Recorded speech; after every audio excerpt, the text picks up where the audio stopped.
மைக்க பிடிச்சாலே சரி சுவாரஸ்யமா இருக்கு. டிவில ஒரு செந்தில் கவுண்டமணி காமெடி ஷோ பாக்குற மாதிரி இருக்கு. ஏன்னா இப்பெல்லாம் மைக்க பிடிச்ச ஸ்டாலின் அவர்களே ரொம்ப தேங்க்ஸ், ரொம்ப தேங்க்ஸ். ஏன்னா இன்ஜினை பாத்துருக்கீங்களா? நீங்க ஒரு இன்ஜினை பாத்துருக்கீங்களா? ரவுண்டா இந்தியா இன்ஜின் இருக்கா? இன்ஜின் டப்பாவா தான் இருக்கும், சதுரமா தான் இருக்கும். அதனால இன்னைக்கு கரெக்டான இன்ஜின் பாஜக தான் நல்லாவே தெரியுது. ஆனா திமுக இருக்கே, திமுகன்ற இன்ஜின் இன்னைக்கு இந்த தண்ணியில மட்டுமே ஓடிட்டு இருக்கேன் சார். கே நேரு அவர்கள் 1000 கோடி ஊழல், 1020 கோடி ஊழல் வந்திருக்குன்னா இது ஒரு சாம்பிள். இடியே வந்து அமலாக்கத்துறையே டிஜிபிக்கு லெட்டர் அனுப்புறப்போ, எப்ப அக்டோபர்ல அனுப்பினப்போ we have only touched the surface. அவங்க அந்த லெட்டர்ல மென்ஷன் பண்ணிருக்காங்க we have only touched the surface. Senthil Balaji அவர்களே, பத்ருமா பாலாஜி அவர்களே, நீங்க பருப்பா ஜெயில வந்தது ஞாபகம் இல்லையா சார்? அவர் ஸ்கிரிப்ட்ல இருக்கிறது பேசுறாரு. அவர் இங்க பனையூர்ல இருந்து வராரு, கரெக்டா ஷோ டைம்க்கு வராரு. ஷோ டைம் முடிஞ்ச உடனே திரும்பி பார்க்காம போயிடுறாரு. எவனோ செத்தா என்ன மாட்டா என்னன்னு கரூர் மாதிரி தப்பி தவறி வந்துடுச்சோ தமிழ்நாட்டோட கதி அதோ கதி அந்த பெண்கள். சோ இன்னைக்கு அந்த பாய்சன் வெளில வந்த உடனே உங்க ஸ்டேட் பாய்சன் ஆயிடும் பயப்படுறீங்களே. அப்போ இன்னைக்கு ஒரு ஸ்டேட்டோட சீஃப் மினிஸ்டர் இருந்த அதிமுக என்கிற மூழ்கிற கப்பலுடன் பாத்தீங்கன்னா பாஜக வந்துட்டு பூஜ்ஜியமும் இணைந்து பூஜ்ஜியமாக தான் ஆக முடியுமே தவிர ராஜாக ஆக முடியாது அப்படின்னு சொல்லி முதலமைச்சர் ஸ்டாலின் விமர்சிச்சிருக்காரு. என்டிஏ கூட்டணி எப்படி பாக்குறீங்க மேடம்? அதாவது முதல்ல ஒரு விமர்சனம், ஃபர்ஸ்ட் விமர்சனத்துக்கு ஆன்சர் பண்ண விரும்புறேன். ஏன்னா ஸ்டாலின் அவர்கள் இப்பெல்லாம் மைக்க பிடிச்சாலே சரி சுவாரஸ்யமா இருக்கு. டிவில ஒரு செந்தில் கவுண்டமணி காமெடி ஷோ பாக்குற மாதிரி இருக்கு. ஏன்னா இப்பெல்லாம் மைக்க பிடிச்ச ஸ்டாலின் அவர்களே ரொம்ப தேங்க்ஸ், ரொம்ப தேங்க்ஸ். ஏன்னா 50 கோடி மைக்க போட்டு, மைக் செட்டை போட்டு, ஸ்டேஜை போட்டு அவ்வளோ காசு கொடுத்து மக்களை கூட்டி பாஜகவை பத்தி பேசுறீங்க சார். தெய்வம் சார், நீங்க ரொம்ப தேங்க்ஸ். எங்களுக்கு நல்ல பேரு, நீங்க வந்து நல்ல டிஆர்பி ரேட்டிங், வைரல் ட்ரெண்டிங் ஆக்கி விடுறீங்க. ஃபர்ஸ்ட் அது ஸ்டாலின் சாருக்கு தேங்க்ஸ். நெக்ஸ்ட் ஸ்டாலின் அவர்கள் சொல்றாரு பாஜக டப்பா இன்ஜின் அப்படின்றாரு. அதாவது அது முழுகிற கப்பல் அதிமுகவை என்ன செய்ய போகுது? ஃபர்ஸ்ட் நான் கேக்குறேன், ஸ்டாலின் அவர்களே இன்ஜினை பார்த்திருக்கீங்களா? நீங்க ஒரு இன்ஜினை பார்த்திருக்கீங்களா? ரவுண்டா எங்கேயோ இன்ஜின் இருக்கா?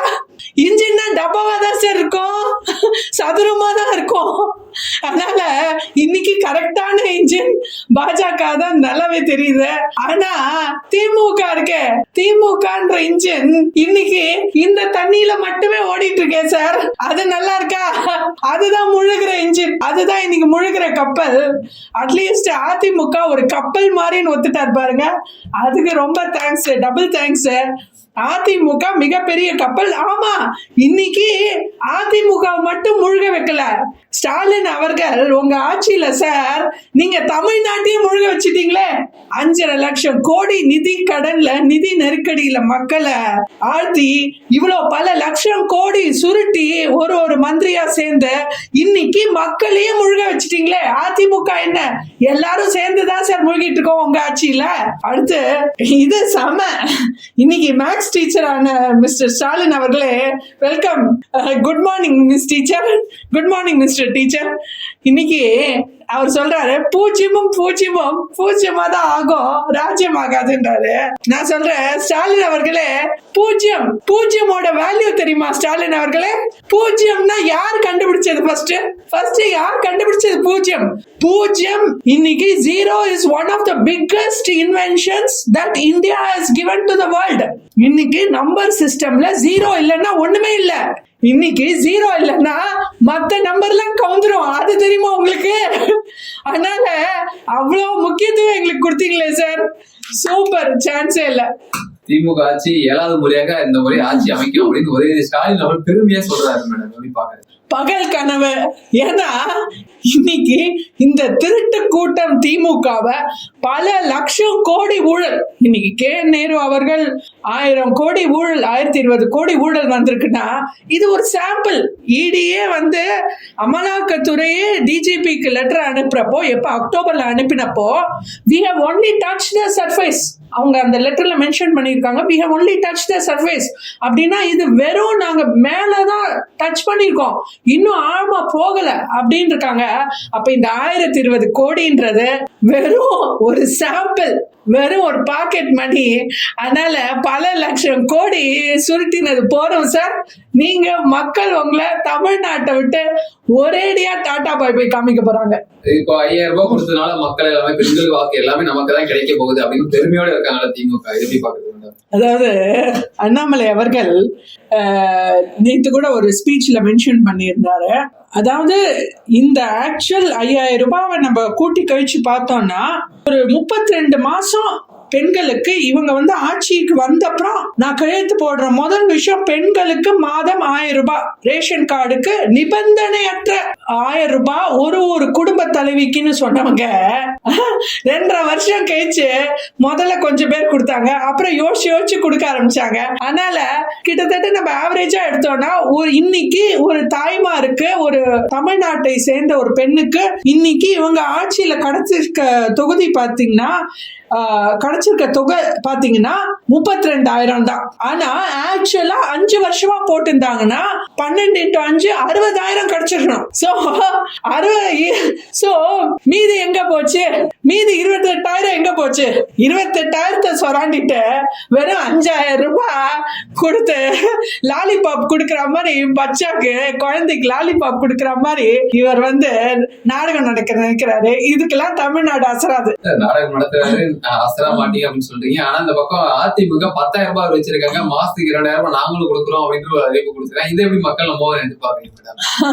அதாவது அதிமுகவினர் இன்னைக்கு அறிவிச்சிருக்காங்கன்னா அவங்க தெரிஞ்சு கால்குலேட் பண்ணி இதை எப்படி செயல்படுத்தணும் அப்படின்றத அவங்க முதல்ல இருந்தே செயல்படுத்தணும்ன்றது எடப்பாடியாரோட திட்டம். இந்த மாதிரி ஆட்சிக்கு வந்த அப்புறம் எல்லாரும் பிரஷர் போட, எல்லாரும் சண்டை போட, இவங்க முதல்ல எல்லாருக்கும் டாடா பை காமிச்சிட்டு 2.5 வருஷம் கழிச்சு இப்படி தாமதா போடுற மாதிரி பண்ண மாட்டாரு. முதல்லயே அவர் 10,000 போடுறேன்னு அறிவிச்சிருக்காரு. அவர் கண்டிப்பா அவர் சொன்னதை செய்யக்கூடிய ஒரு தலைவர். குஜராத்ல இருந்து வந்தாலும் சரி, சேலத்துல இருந்து வந்தாலும் சரி, இங்க ஒரு பருப்பும் வேகாது, அடி நம்ம அடியா தான் இருக்கும்னு சொல்லி செந்தில் பாலாஜி ஒரு கருத்து முன்வைக்கிறாரு. செந்தில் பாலாஜி அவர்களே, 10 ரூபாய் பாலாஜி அவர்களே, நீங்க பருப்பா ஜெயில வெந்தது ஞாபகம் இல்லையா சார்? இந்த டாஸ்மாக் ஊழல்ல நீங்க பருப்பா ஜெயில வெந்தத சீக்கிரம் மறந்துட்டாரு போல இருக்க. அப்பப்ப கொஞ்சம் ஞாபகப்படுத்தணும் அவருக்கு. விஜய் சமீபத்துல பேசும்போது நான் வெற்றி பெற்ற பிறகு ஒவ்வொரு கிராமத்தோறும் நான் சேருவேன் அப்படின்னு சொல்லி ஒரு மக்களுக்கு ஒரு அறிவிப்பு கொடுத்திருக்காரு. என்ன காரணம், எப்படி பாக்குறீங்க? அப்ப அது வரைக்கும் அதாவது இன்னி வரைக்கும் விஜய் அவர்கள் தான் ஒரு அரசியல் தலைவர்னே மறந்துட்டு இன்னி வரைக்கும் ஒரு ஸ்கிரிப்ட் எடுத்து படிச்சு ஒரு டைரக்டர் சொல்றத ஒரு ஷோல எனாக்ட் பண்ற மாதிரி தான் இன்னைக்கு ஒரு மாநாடும் சரி, ஒரு ஆடியோ லான்ச் மாதிரி தான் நடக்குது. சோ இன்னி வரைக்கும் தாவேகா ஒரு கட்சியாவும் மாறல, விஜய் அவர்கள் ஒரு அரசியல் தலைவராகவும் ஆகல. இவர் விஜய் சார் எலெக்ஷனுக்கு முன்னாடி தான் சார் எல்லாரும் கிராமமா தெருவா போவாங்க. நீங்க எலெக்ஷனுக்கு அப்புறம் போய் எதுக்கு அடுத்த எலெக்ஷனுக்கா? என்ன சார் 2031 எலெக்ஷனுக்கா? சரி அதுக்காவது இப்ப களத்துல இறங்குங்க. அதே போல அந்த சமீபத்துல பேசும்போது ஒரு குட்டி கதை ஒன்று சொல்லியிருந்தாரு, ஜல்லிக்கட்டை வச்சு மையப்படுத்தி சொல்லியிருந்தாரு. எப்படி நீங்க பாக்குறீங்க இந்த விஷயத்தெல்லாம்? அதாவது எனக்கு டைம் பாஸ்க்கு நல்ல விஜய் சார் ஸ்பீச்சை கேட்கலாம் இன்னைக்கு அரசியல்ல. அந்த மாதிரி இந்த குட்டி ஸ்டோரியில காலை நிக்குதான், நடு சந்தியில 4 ரோடு ஜங்ஷன்ல நிக்குதான், யாராலையும் அதாவது அனுபவம் பெற்றவர்களாலேயே அதை அடக்க முடியலையா? இந்த ஒரு குட்டி பையன் போனாங்களா அனுபவம் இல்லாம.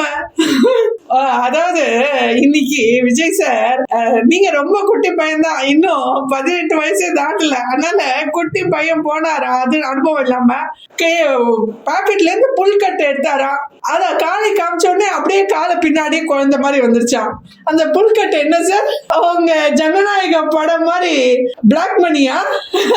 அந்த புல்கட்டு என்னன்னு கொஞ்சம் விஜய் சார் எக்ஸ்பிளைன் பண்ணா, எந்த பெட்டி பாலிடிக்ஸை யூஸ் பண்ணி அவர் திமுக அவர் அடக்குவாருன்றது இப்பயே வெட்ட வெளிச்சத்துக்கு பாவம் அவரே உளறிட்டாரு. என்ன விமர்சிச்சீங்க அப்படின்னா அந்த மக்களை விமர்சிக்கிறது போல அப்படின்னு சொல்லி ஒரு ஆதங்கத்தை வெளிப்படுத்திருக்காரு. எப்படி பாக்குறீங்க? அதாவது இன்னைக்கு அப்படிதான் நடக்குது நிஜமாவே. ஏன்னா இன்னைக்கு விஜய் அவர்கள் பனையூர் வீட்ல இருந்து வெளில வந்தாதானே.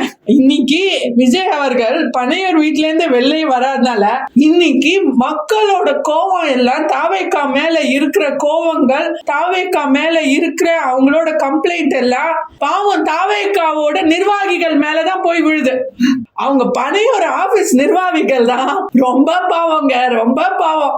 ஏன்னா அவ்வளோ பேரோட சாடல் அவங்க மேலதான் விழுது. அததான் அவர் சொல்லாம சொல்றாரு. மக்களுக்கு என்னை விமர்சிச்சுன்னா மக்கள் விமர்சிக்கிறது போல சொல்றாரு. ஆனா தொண்டர்கள் மத்தியில உரையாற்றுறாரு. மக்கள் பச்சுனா பொதுவில் வந்து நிக்க மாட்டேங்குது. எப்படி என்ன காரணம்?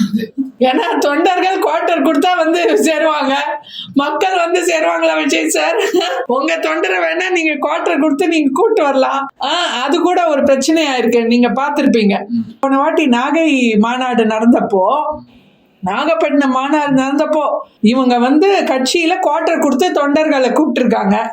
அதிமுகவால திமுக திராவிட கட்சி எல்லாம் அப்படி பண்ணுவாங்க அப்படின்னு சொல்லி மேடையிலேயே பேசியிருந்தாரு. மேம் நான் வந்து குவார்டர் கூட்டம் கிடையாது இது அப்படின்னு சொல்லி பாவம் அவருக்கு தெரியலங்க. அவர் ஸ்கிரிப்ட்ல இருக்கிறத பேசுறாரு. அவர் எங்க பனையூர்ல இருந்து வராரு, கரெக்டா ஷோ டைமுக்கு வராரு. ஷோ டைம் முடிஞ்ச உடனே திரும்பி பார்க்காம போயிடுறாரு. எவனோ செத்தா என்ன மாண்டா என்னன்னு கரூர் மாதிரி அவர் போயிட்டே இருக்காரு. அவருக்கு என்ன தெரியும் இவங்க குவார்டர் கொடுத்து கூட்டிட்டு வராங்களா இல்ல கோட்டையை கொடுத்து கூட்டிட்டு வராங்களான்னு அவருக்கு என்ன தெரியும்? அதனால பாவம் அப்பாவி.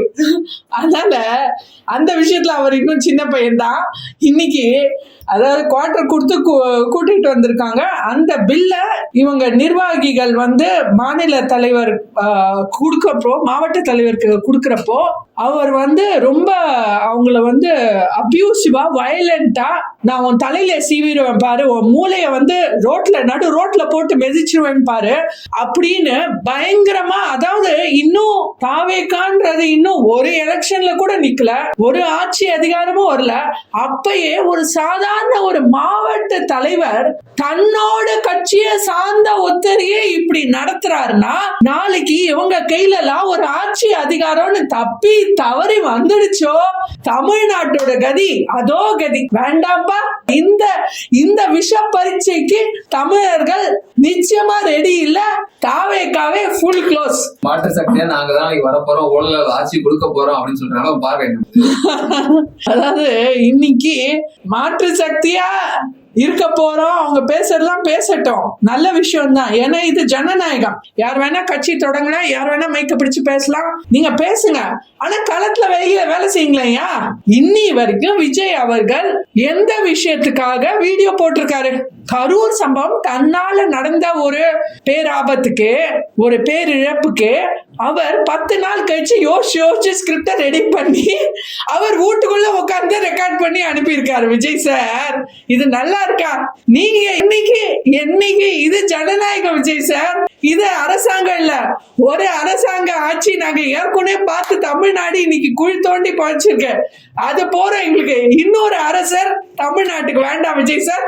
நீங்க உங்க பனையூர் வீட்டோட இருங்க. பொன்முடி அவர்கள் வைணவம் செய்யும் குறித்து பேசியது பெரும் சர்ச்சையை கிளம்பிச்சு. இப்ப அவர் வந்து நேரில் ஆஜராக சொல்லி சம்மன் அனுப்பப்பட்டிருக்கு. இந்த விவகாரம் எப்படி பாக்குறீங்க? அதாவது இன்னைக்கு பொன்முடி அவர்கள் மக்கள் கிட்ட, அதாவது மக்களை வந்து ஒரு கிள்ளி கீரியா நினைச்சு மக்கள் கிட்ட என்ன வேணா பேசலாம். ஒரு மந்திரியா இருக்கிறவர், ஒரு கட்சியின் பழம்பெரும் அரசியல் தலைவர்னு சொல்லிக்கிறவர் இன்னைக்கு மக்கள் கிட்ட அதாவது மக்களோட இன்னைக்கு மக்களோட மரபு என்ன, மக்களோட கலாச்சாரம் என்ன அப்படின்னு புரியாம இன்னைக்கு அது குப்பையில தூக்கி போடுற பொன்முடி அவர்கள் மாதிரி இது ஒரு பொன்முடி இல்ல. DMK is full of Ponmudi. திமுகல எச் ராஜா அவர்கள் தமிழ்நாட்டுல ஒரு கடைசி இந்து சிலை இருக்கிற வரைக்கும் நான் எல்லாத்தையும் உடைச்சிடணும், அப்பதான் தமிழ்நாடு உருப்படும்னு சொன்னவரு ஏன் டி.ஆர். பாலு அவர்கள் இன்னைக்கு 10,000 கோடி ஊழல்ல சிக்கியிருக்க டி.ஆர். பாலு அவர்கள் நான் 100 வருஷம் கோவில் அடிச்சேன், நான் 100 வருஷம் மாஸ்க் அடிச்சேன், நான் 100 வருஷம் சர்ச்சை அடிச்சேன்னு மக்களோட நம்பிக்கையை இடிச்சுட்டு, மக்களோட மரபை இடிச்சுட்டு இன்னைக்கு ஸ்டேஜ்ல வந்து மைக்க பிடிச்சு நீங்க கெத்தா பேசுறீங்கன்னா நீங்க எல்லாம் என்ன மக்களோட தலைவரான்னு நான் கேக்குறேன். புறநகர், அதாவது சென்னை எக்மோர்ல வந்துட்டு ரயில்வே வேலைகள்லாம் வந்துட்டு போயிட்டு இருக்கனால லோக்கல் பாடி ட்ரெயின்ஸ் எல்லாத்தையும் வந்து ஸ்டாப் பண்ணிருக்காங்க. உடனடியாக வந்துட்டு பாத்தீங்கன்னா கனிமொழி ஒரு கண்டனத்தை தெரிவிச்சிருக்காங்க. துரிதமா செயல்படுத்துங்க, மெத்தன போக செயல்படுத்தாதீங்க அப்படின்னு ஒரு வலியுறுத்திருக்காங்களே, எப்படி பாக்குறீங்க? அதாவது திருமதி கனிமொழி அவர்கள் ஃபர்ஸ்ட் நீங்க உங்க டிபார்ட்மெண்ட், உங்க டிரான்ஸ்போர்ட் டிபார்ட்மெண்ட்ல நீங்க என்ன அளவுக்கு நீங்க மேம்படுத்தினீங்க? நீங்க ஆட்சிக்கு வந்ததுல இருந்து ஏன் சென்ட்ரல் மத்திய அரசு வஞ்சிக்குது, மத்திய அரசு தமிழ்நாட்டுக்கு எதுவும் செய்யலன்னு நீங்க வார்த்தைக்கு வார்த்தை கூறவங்க, நீங்க மத்திய அரசு கொடுத்த இ டிரைவ் ஸ்கீம் அதுல தமிழ்நாட்டுக்கு 10,000 கோடி ஒதுக்கி 1000 எலக்ட்ரிக் பஸ் கொடுத்து விடுறோம் சென்னையில அப்படின்னு சொன்னத சிவசங்கரன் போக்குவரத்து துறை அமைச்சர் திருப்பி அமைச்சிருக்காரு. இது எவ்வளவு பேருக்கு தெரியும்? இந்த நியூஸ் வெளியிலேயே வர விடலையே அவங்க. இன்னைக்கு மத்திய அரசு கொடுக்கறலாம் நீங்க திருப்பி அனுப்பிட்டு அவங்க 1000 பஸ் கொடுக்கறேன்றத இவங்க திருப்பி அனுப்பிட்டு அசோக் லேலாண்டோட ஒப்பந்தம் போட்டு வெறும் 200 பஸ் எலக்ட்ரிக் பஸ் இங்க மு.க. ஸ்டாலின் அவர்கள் அடுத்த மாசமே திறந்து வைக்கிறார். 1000 பஸ் எங்க போச்சு, 200 பஸ் என்னங்க போச்சு? சோ உங்களோட சுய லாபத்துக்காக தனியார் கிட்ட ஒப்பந்தம் போட்டு கமிஷன் வாங்கணும்ன்றதுக்காக மக்களை இன்னைக்கு வஞ்சிக்கிறீங்க. சோ இந்த மாதிரி ஒரு கட்சியில இருந்துட்டு கனிமொழி அவர்களே தயவு செய்து பேசாதீங்க, நாறுது. ரயில்வே திட்டம் மத்திய அரசுன்றால மத்திய அரசு மீது ஒரு வழி கொடுத்துறாங்க. ஆனா இங்க மாநில அரசு போக்குவரத்து வச்சிருக்காங்க. பயணிகளுக்கு சிரமம் ஏற்படாத அளவுக்கு எக்ஸ்ட்ரா போக்குவரத்து விடலாமே, அதற்கான ஆலோசிக்கிறது விட்டு மத்திய அரசு டைரக்டா விமர்சிக்கிறது எப்படி பாருங்க? அதாவது இன்னைக்கு அவங்க பயணிகளே பார்க்கலையே, எந்த ஒரு துறையும் ஒழுங்கா செயல்படல. ஏன்னா எல்லா துறையும் இன்னைக்கு கடன், நிதி நெருக்கடி. அரசு பணியாளர்களுக்கு ஓய்வூதியம் கொடுக்கணும்னா நிதி நெருக்கடி, இன்னைக்கு தூய்மை பணியாளர்களுக்கு வேலை நிரந்தரம் பண்ணணும்னா நிதி நெருக்கடி. சோ இன்னைக்கு போக்குவரத்து துறையிலையும் நிதி நெருக்கடி. சோ நிதி நெருக்கடி இருக்கும் போது ஏதோ ஒரு பழைய ஓட்ட பஸ் வச்சுட்டு ஓட்டிட்டு இருக்காங்க. எப்படி இவங்க புது திட்டங்களும் புது பஸ்களும் மக்களுக்கான இருக்கிற பஸ்ஸை ஒழுங்கா ஓட்டவே வழி இல்லையா? இவங்க எங்க புது பஸ் கொண்டு வரான்னு நம்ம பகல் கனவு காண முடியும்? சோ இவங்க கல்லாப்பெட்டிய ஜாஸ்தி பண்றதுக்கு தான் இவங்க போக்கஸே தவிர மக்களை எப்படி இன்னைக்கு திட்டங்களை தீட்டி மக்களை மேம்படுத்துறதுன்றது அவங்க போக்கஸே இல்லைன்றது நல்லாவே தெரியுது. அவங்க மேல எங்கேயாவது கவனம் அவங்க விஷயங்கள்லாம் வெளியில வந்துட போதும்னு பயந்து எப்ப பார்த்தாலும் மத்திய அரசு குத்த சொல்லிட்டு அந்த பக்கம் கவனத்தை திருப்பிட்டு இருக்காங்க. வரக்கூடிய தேர்தலில் திமுக தரப்புல என்ன வாக்குறுதி எதிர்பார்க்கலாம் மேடம்? அந்த மாதிரி நிறைவேற்றலாம் அப்படின்னு இருந்தாலும் இந்த பக்கம் அதிமுக வாக்குறுதியை கொடுத்துட்டு இருக்காங்க. திமுக மௌனத்திலே இருக்கனால எப்படி பாக்குறது? அதாவது திமுகவினர் இன்னைக்கு 5% கூட அவங்க சொன்ன வாக்குறுதிகள்ல 551 வாக்குறுதிகள்ல 5% கூட இன்னும் அவங்க நிறைவேற்றலன்றத நிலவரம் உண்மை. இந்த மு.க. ஸ்டாலின் அவர்கள் பல மீட்டிங்ல பல விதமா பேசும்போது திடீர்னு 10% நாங்க நிறைவேற்றிட்டோம்ன்றாரு, திடீர்னு 25% அவருக்கே தெரியல. அந்த மாதிரி ஒரு கேடு கெட்ட நிலையில இவங்க என்ன வாக்குறுதின்னு கொடுக்க முடியும்? மக்கள் இவங்க என்னன்னு சொல்லி மக்களோட வீடை தேடி என்னன்னு சொல்லி இவங்க வாக்கு கேட்டு போக முடியும்? ஒண்ணுமே இன்னைக்கு பேச முடியாத ஒரு அவல நிலையில தவிச்சிட்டு இருக்காரு மு.க. ஸ்டாலின் அவர்கள். கேரளா ஸ்டோரி பார்ட் 2 பாத்தீங்கன்னா வெளியில வர இருக்குது. இதற்காக எதிர்ப்புன்றது கிளம்பி இருக்கு, எப்படி நீங்க பாக்குறீங்க? அதாவது இன்னைக்கு அதுல ஒரு இந்து பெண்மணிய ஒரு பீஃப் சாப்பிடுற மாதிரி ஒரு காட்சி வந்திருக்கு ட்ரெய்லர்ல. இத வச்சு ரொம்ப சர்ச்சை கிளம்பி இருக்கு. அதாவது இன்னைக்கு ஒரு பெண்கள் பல இடத்துல அவங்க தாழ்த்தப்பட்டிருக்காங்க, பல அழுத்தங்களுக்கு உள்ளாகி இருக்காங்க. சோ இந்த மாதிரி ஒரு விஷயம் தான் இது. பெண்கள் சாதாரணமா டக்குன்னு வெளியில சொல்ல மாட்டாங்க.